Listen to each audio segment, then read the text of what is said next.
It's Ramsey Dewey over here in Shanghai, China. I'm over at the Animal Gym, the Animal 2 location in the Putuo district of Shanghai. You might notice I'm in a few different gyms in my videos, and this is one of them.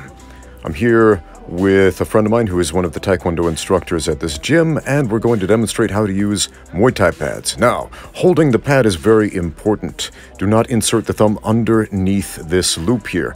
Have all 5 fingers over the top, otherwise you will risk damaging your thumb. Use a monkey grip, not a C grip on these things. We want to absorb the impact with our forearms, with our palms, not with the fingers.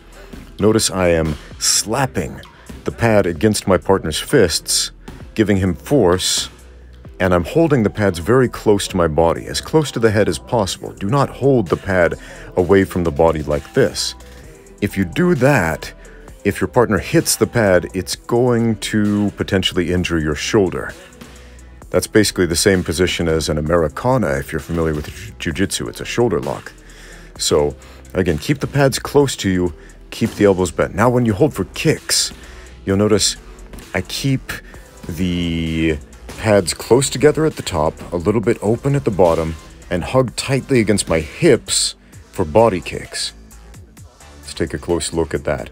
Pinch together at the top, open at the bottom, hug together tight against my hips. So I'm using my body weight to anchor this kick. If I hold it out in the air in front of me, they will bounce back, probably fly up and hit me in the face, and that's no good for anybody. So again, when holding for body kicks, anchor the kicks against your body, up against the hip bones, elbows in super tight. I can't emphasize that enough. Now, how to hold the Thai pads for front kicks. I like to anchor one against my abdomen and the other on top of that. And brace yourself for the impact. Let yourself scoot back a little bit upon impact. And you can find you can mix front kicks together with these combinations even without a belly pad. You simply need to hug the pads tight to you. For an elbow or a knee, I like to stack one on top of the other like this, in a cross pattern.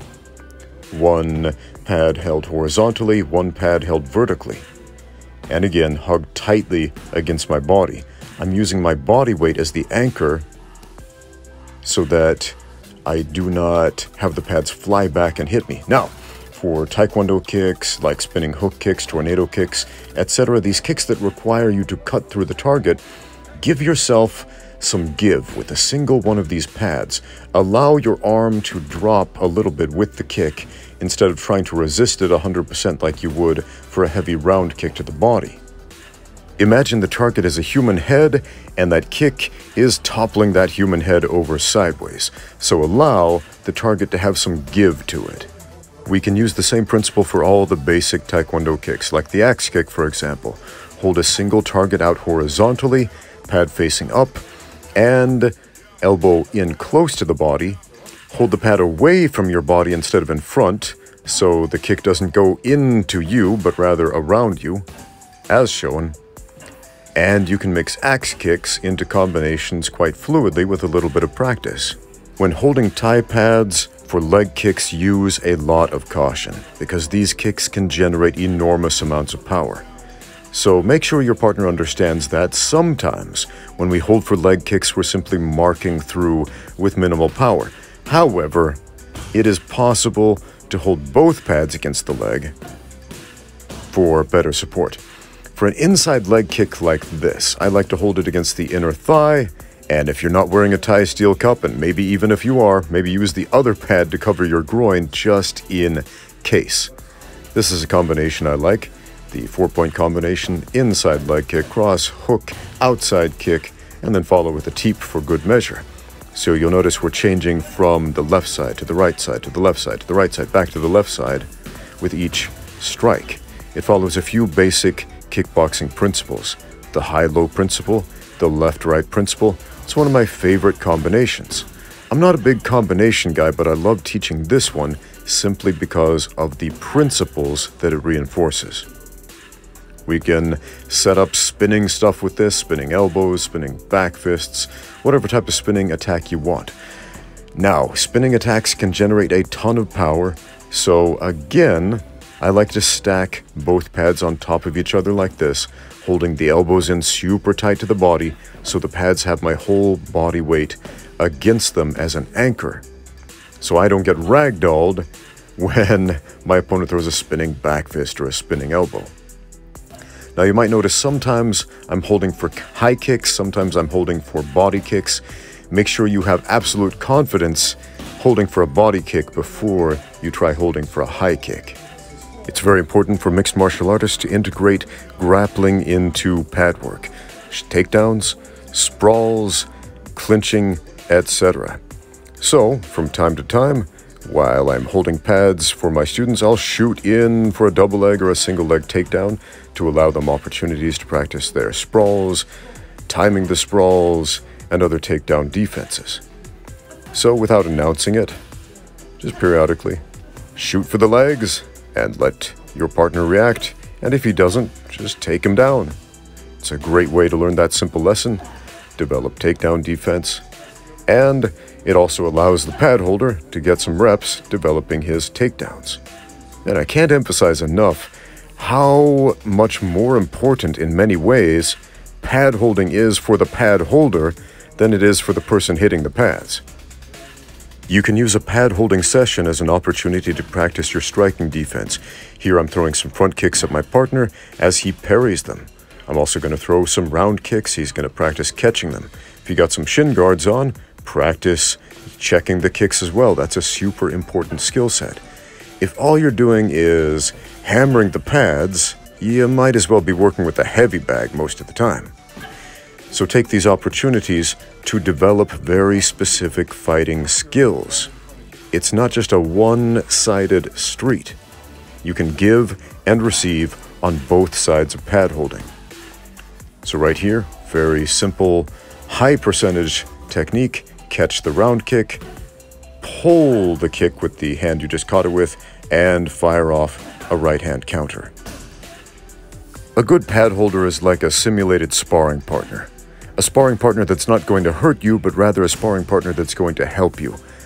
So we are emulating techniques we would use in a sparring session in a fight, but in a productive way where my partner can leave without any brain damage, damage to his body, excessive bruising, etc., but a higher level of skill development.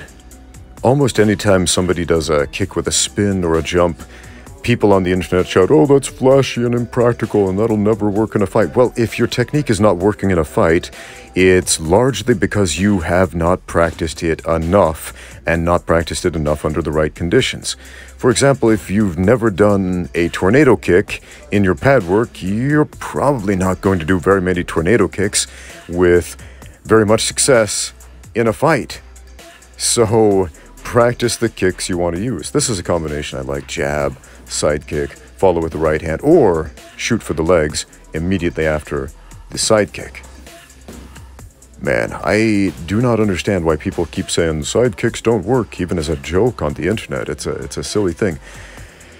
I don't think I've ever once seen anybody break their shin off of a side kick. We can't say that for round kicks, can we? Side kicks are super practical positional tools to set up takedowns. Man, watch Sanda fighters. Watch high-level Chinese Sanda fighters. The side kick, some people say it's like the jab of Sanda. Not really. It is a positional tool to set up takedowns in Sanda more than anything. It is a great way to set up a double leg, great way to set up a single leg, great way to essentially fake the other guy out thinking, oh, he's way over there across the room, and then you pull yourself in behind the side kick to get your shoulder into the hips, and then suddenly, boom, you're in on a takedown. I'd like to take opportunities to work clinch work while holding pads with my partners. Make sure they understand exactly what you're doing. Sometimes you'll grab a collar tie and they'll just kind of try to shrug out of it, but let them know we're trying to develop some clinch fighting skills. Here I'm showing my partner how to cross face with a reverse collar tie to make some space so he can get a knee, do some damage on the inside. As a general rule, try to get the inside of a clinch as opposed to the outside. And if you don't know anything else about clinch fighting, that's a pretty good place to start. So, clinch fighting is such a massive part of Muay Thai, and yet a huge percentage of pad holders never even touch this stuff. So make sure you are addressing all ranges of combat possible with your Thai pad sessions, not just kicking and punching from one range, but all the ranges. Thank you for watching. Now get out there and train.